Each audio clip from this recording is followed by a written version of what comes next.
देखिए, आज जो है प्राचीन भारत के इतिहास में चंद्रगुप्त द्वितीय या विक्रमादित्य के बारे में बताएंगे, जिनका शासनकाल 375 ईस्वी से 415 ईस्वी तक चला। और ये चंद्रगुप्त प्रथम के बाद स्कंदगुप्त आए, स्कंदगुप्त के बाद जो है ये चंद्रगुप्त द्वितीय आए हैं। देखिए, चंद्रगुप्त द्वितीय जो है ये समुद्रगुप्त का पुत्र था। जैसे गुप्त वंश में जितने भी राजा बने सभी एक दूसरे का पुत्र बन रहे। जैसे श्रीगुप्त का पुत्र कौन था? घटोत्कच था। घटोत्कच का पुत्र जो है चंद्रगुप्त प्रथम बना। चंद्रगुप्त प्रथम के बाद उसका पुत्र जो है समुद्रगुप्त जो है राजा बना। समुद्रगुप्त के बाद उसका पुत्र जो है चंद्रगुप्त द्वितीय या विक्रमादित्य जो है राजा बना है गुप्त वंश का। तो ये एक दूसरे की पीढ़ी जो है पीढ़ी दर पीढ़ी चली आ रही है गुप्त वंश की। यह समुद्रगुप्त का पुत्र था, चंद्रगुप्त द्वितीय था, समुद्रगुप्त का पुत्र था। इसने 375 ईस्वी में जो है गद्दी गुप्त वंश की गद्दी पर बैठा। गद्दी पे बैठने के बाद इन्हें देवगुप्त या देवराज की उपाधि धारण की थी। जब ये चंद्रगुप्त द्वितीय गद्दी पर बैठा, इन्होंने देवगुप्त या देवराज की उपाधि धारण की थी। देवगुप्त या देवराज की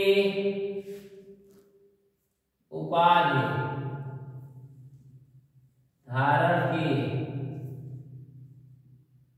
देवगुप्त या देवराज की उपाधि धारण की गद्दी पर बैठने के बाद 377 ईस्वी जैसे गद्दी पर बैठा, इन्होंने देवगुप्त या देवराज की उपाधि धारण की। और इनकी माता का नाम दत्त देवी था। इनकी माता का क्या नाम था?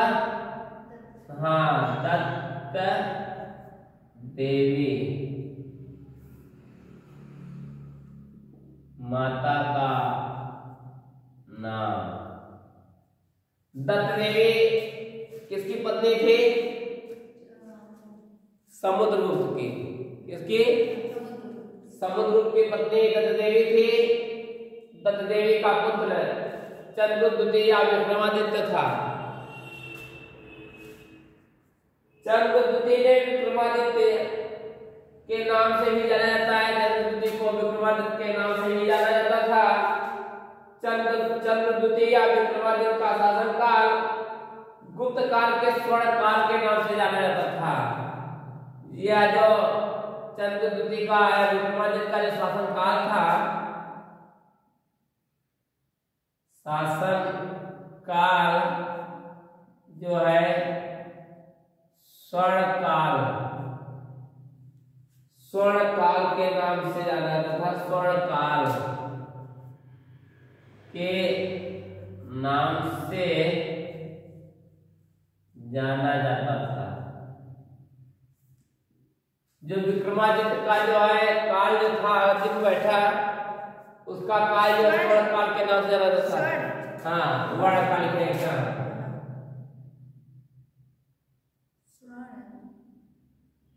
स्वर्ण काल के नाम से जाना जाता था। और चंद्रगुप्त द्वितीय अपने साम्राज्य का विस्तार जो है वैवाहिक संबंधों विजय के द्वारा किया। ये IAS में पूछा हुआ क्वेश्चन है। IAS में पूछा हुआ क्वेश्चन है कि चंद्रगुप्त द्वितीय अपने साम्राज्य का विस्तार जो है वैवाहिक संबंधों के द्वारा जो है और विजय के द्वारा जो है अपने जो साम्राज्य का विस्तार जो किया वैवाहिक संबंधों और विजय के द्वारा। कुछ जगह अपना विस्तार जो है, जैसे कि चंद्रगुप्त द्वितीय का जो अपना शासन काल का विस्तार जो था, कुछ जगह ने विवाह किया, जहां विवाह किया उस राज्य अपने राज्य मिला लिया, कुछ जगह पर विजय प्राप्त कर लिया। ये दो चीज था। चंद्रगुप्त द्वितीय का जो है ये जो साम्राज्य फैला हुआ साम्राज्य था, इसी तरीके से चंद्रगुप्त द्वितीय साम्राज्य जो है फैलाया हुआ था। चंद्रगुप्त द्वितीय ने नागराजकुमारी कुबेर नागा से विवाह भी किया था। चंद्रगुप्त द्वितीय ने जो है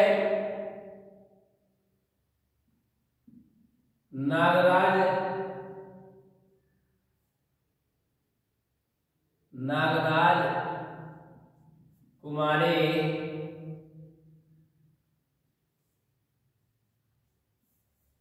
कुबेर नागा से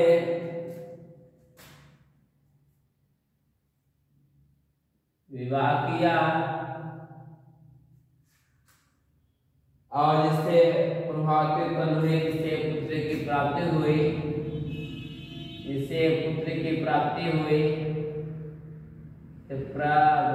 प्रभावती, जिससे प्रभावती नाम के पुत्र की प्राप्ति हुई, प्रभावती नाम पुत्र की प्राप्त हुई।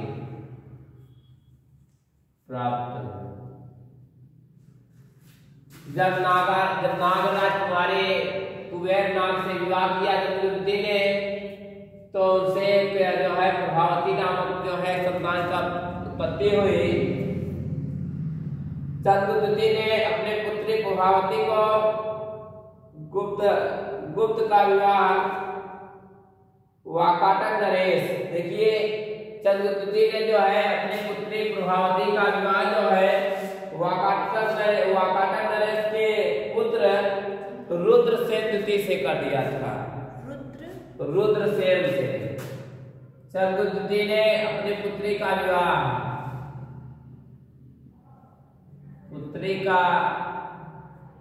विवाह रुद्रसेन द्वितीय से कर दिया था। चंद्रगुप्त जो है या विक्रमादित्य अपने पुत्री प्रभावती का विवाह जो है रुद्रसेन से कर दिया था। जो रुद्रसेन जो है वाकाट नरेश का जो है राजा था, वाकाट नरेश का राजा था। चंद्रगुप्त ने अपने पुत्र कुमारगुप्त का विवाह, देखिए चंद्रगुप्त द्वितीय का पुत्र जो है कुमारगुप्त था। क्या नाम था पुत्र का? पुत्री थे।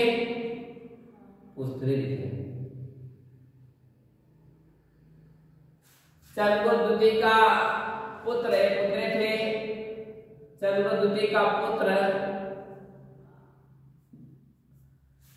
चंद्रगुप्त द्वितीय का पुत्र जो है कुमारगुप्त था। कौन था?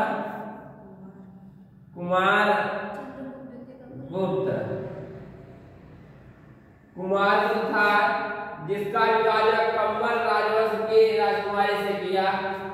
जिसका चंद्रगुप्त द्वितीय का पुत्र कुमारगुप्त, जिसका विवाह कंबल राजवंश के शासक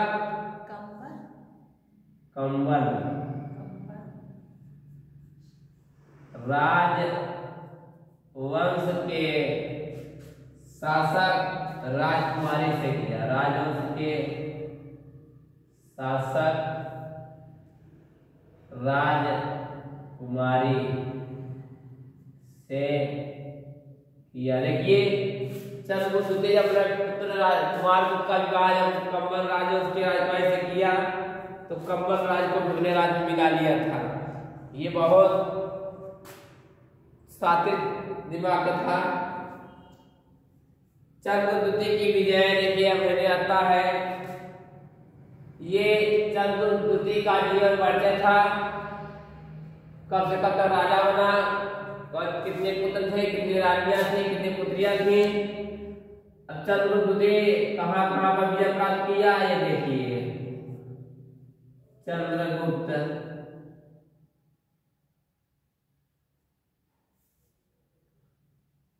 द्वितीय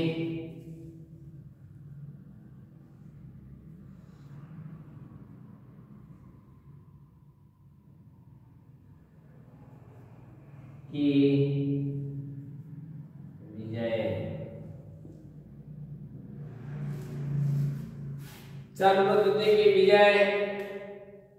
चंद्रगुप्त द्वितीय की विजय के विषय में जानकारी दिल्ली स्थित महरौली में कुतुब मीनार के पास स्थित लौह स्तंभ से प्राप्त होता है। जो चंद्रगुप्त द्वितीय की विजय के विषय में, चंद्रगुप्त द्वितीय के विजय के बारे में जो जानकारी प्राप्त होती है, दिल्ली में स्थित महरौली, दिल्ली में स्थित महरौली में कुतुब मीनार के पास, जो कुतुब मीनार ने बना है, कुतुब मीनार के पास स्थित लौह स्तंभ से प्राप्त होता है। कहां से प्राप्त होता है? लौह स्तंभ। चंद्रगुप्त द्वितीय की विजय के बारे में संपूर्ण जानकारी जो है, यह जो है लौह स्तंभ से प्राप्त होता है। कुतुब मीनार के पास स्थित लौह स्तंभ है। लौह स्तंभ से प्राप्त होता है। ये जो लौह स्तंभ है, कुतुब मीनार के पास जो लौह स्तंभ है, इसी में लिखा था कि चंद्रगुप्त द्वितीय का विजय, चंद्रगुप्त द्वितीय विजय कहाँ प्राप्त हुआ, कहाँ प्राप्त किया था, कहाँ पे चंद्रगुप्त द्वितीय की विजय हुई थी?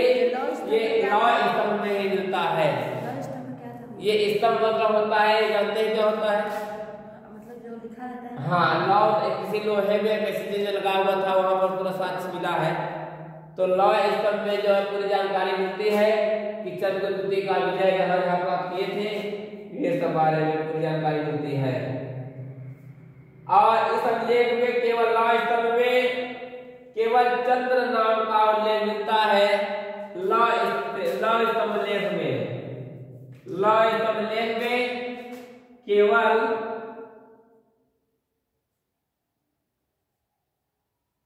चंद्र नाम का उल्लेख,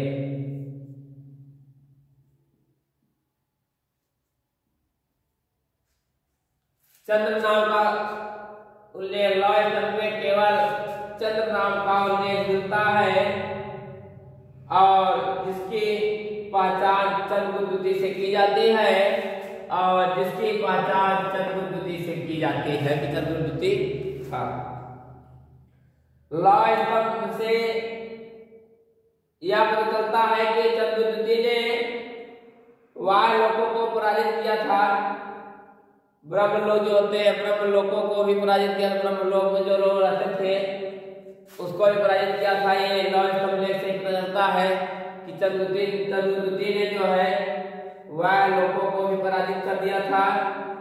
और उसके बाद आता है शक विजय, शक शासक विजय। चंद्रगुप्त द्वितीय कहाँ पर विजय प्राप्त किया था? देखिए, शक विजय, शक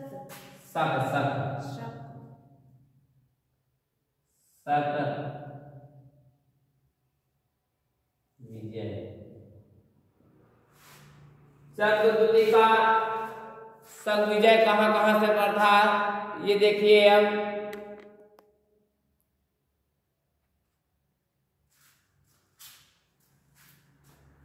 देखिए, चंद्रगुप्त द्वितीय ने उज्जैन के अंतिम शासक, चंद्रगुप्त द्वितीय ने उज्जैन के अंतिम शासक रुद्र सिंह तृतीय को पराजित किया था। रुद्र सिंह तृतीय को पराजित करके, रुद्र सिंह तृतीय को पराजित कर 409 ईस्वी में पराजित करके इसकी विजय प्रांत उसने आंध्र जो है बाघ शैली के चांदी के सिक्के को चलवाया था।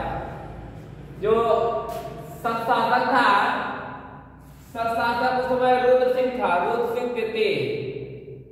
तो रुद्र सिंह तृतीय को चंद्रगुप्त द्वितीय ने पराजित करके 409 ईस्वी में, कब? 409 ईस्वी में शासक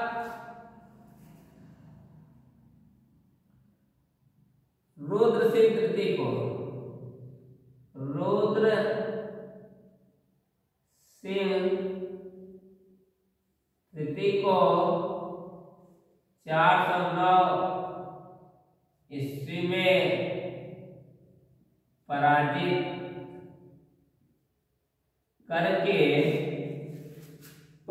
करके इसी विजय के उपरांत पराजित किया। इसी शक विजय के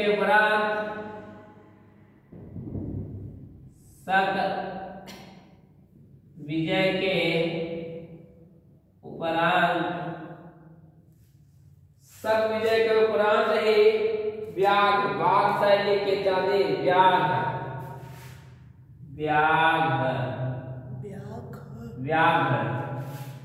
व्याघ्र मतलब कि बाघ शैली के चांदी के सिक्के को चलवाए।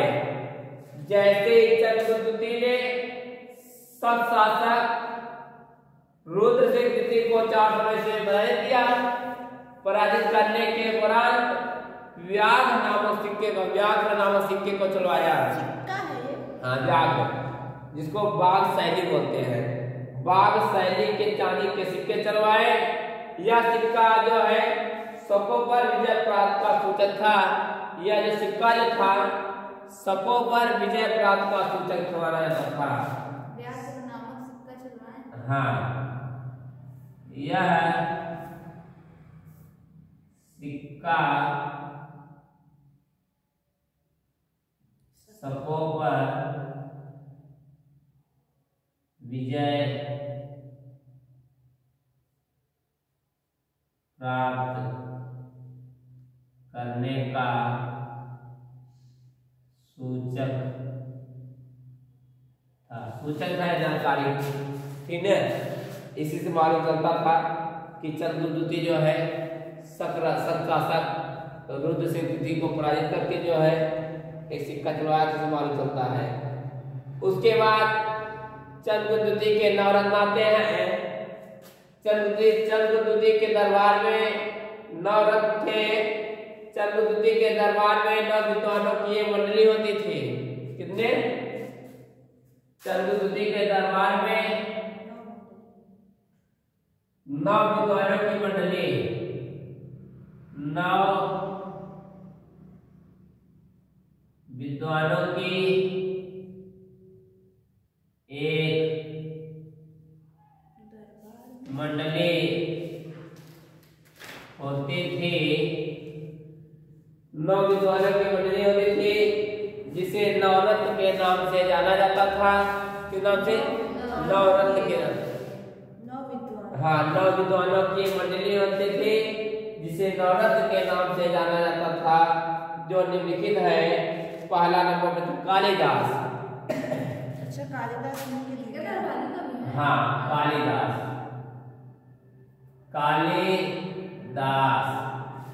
कालिदास चंद्रगुप्त के दरबारी नवरत्न कवि माने जाते थे। मालविका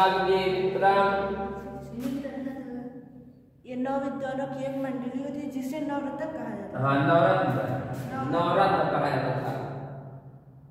देखिए, कालिदास, मालविका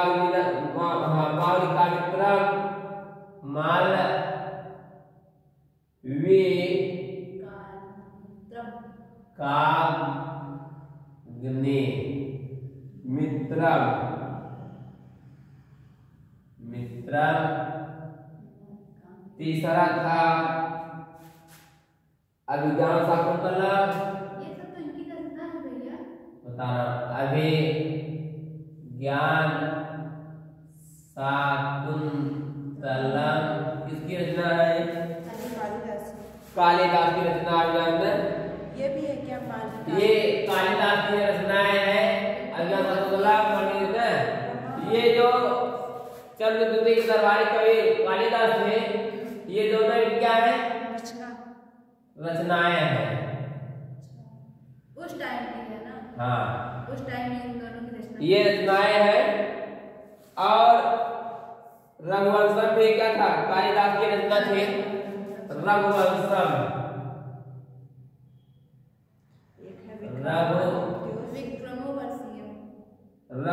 दशक, कुमार संभव, मेघदूत। ये संभव है। हाँ,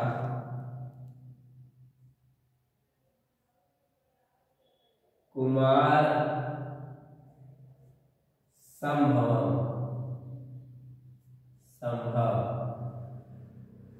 मेघदूत, मेघदूतम।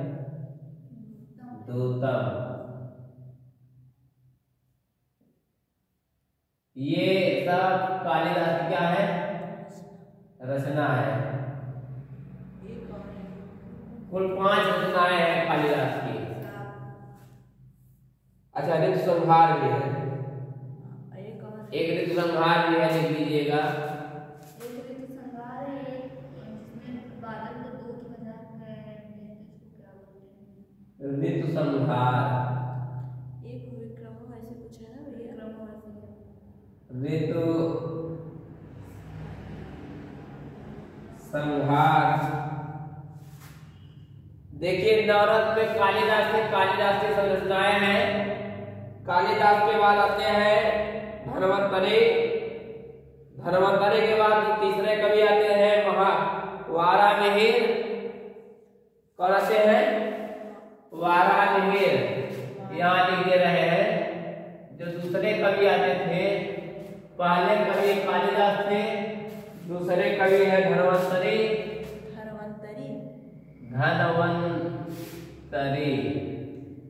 धन्वंतरि। उसके बाद आते हैं वारामिहिर।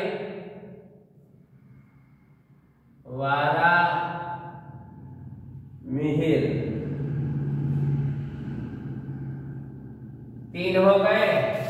6 के बारे में हम लोग कल विस्तार से वर्णन करेंगे, इसलिए कि कालिदास की जो रचनाएं 6 रचना की गई है, मार्कंडेय में क्या है, विहंगशाकुंतलम में क्या है, रघुवंशम में क्या है, इसके बारे में विस्तार से वर्णन करेंगे। और धन्वंतरि में क्या है, इसके बारे में धन्वंतरि जो कवि है, विद्वान है, इनके बारे में क्या लिखा है इसको बताएंगे। वारामिहिर क्या है, जो कवि है, विद्वान है, इन्होंने कौन सी क्या क्या लिखे हैं, इनके बारे में कल वर्णन करेंगे। और जो 6 विद्वान बच रहे हैं, सब के बारे में पूरा जब विस्तार से मैं कल वर्णन कर दूंगा। जहाँ न समझ में आ रहा हो तो देखिएगा, पढ़िएगा, जहाँ समझ आए बताइएगा, उसे समझा दिया जाएगा।